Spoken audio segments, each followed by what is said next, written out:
تتخيل مع أن محافظة إب أكثر المزارع اللي فيها تتغذى على الصرف الصحي، وتقاتلون على الصرف الصحي على البلوعة وانتم بكرامة. وآخر شيء من هو الضحية؟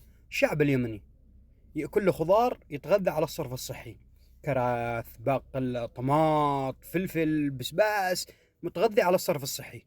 وتروحون السرطانات والأمراض الخبيثة إلى بيوتكم تشترونها بالفلوس، وما في جهة رسمية تمنع هذا الشيء ولا توقف هذا الشيء عند حده. مزارع بسيط أقسم بالله العظيم لو يجي عسكري إنه وانتم بكرامة يبول له تحته، بس ما شاف جهة رادعة تردعوه.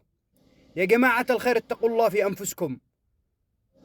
في واحد زارع لي نعناع وبصل يبيع لك، يحصد هذا كله ب5,000 ريال، والتسقية باللوعة، وبلي له خلق الله بأمراض خبيثة وسرطانات. كثرة السرطانات، سموم في القات، سموم في الخضروات، باللوعة. وش اللي عاد ناقص؟ هذه بلاد ما عاد هي قابلة للعيشة، يشهد الله. ما في جهة رسمية تردع ذول الناس.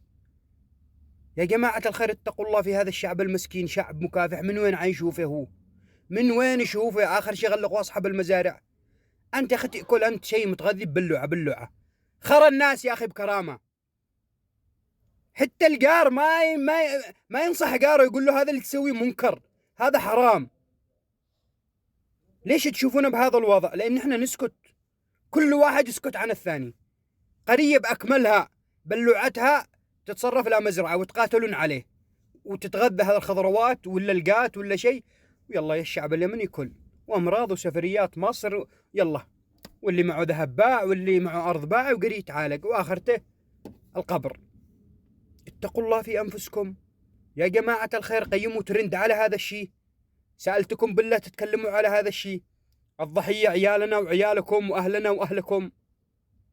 أقسم لكم بالله يا الأمراض الخبيثة منتشرة، وكلها بسبة السموم، بسبة هالمزارع اللي تتغذى من البلوعة.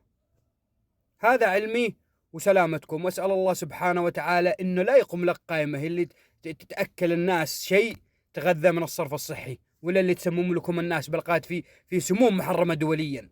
تحياتي.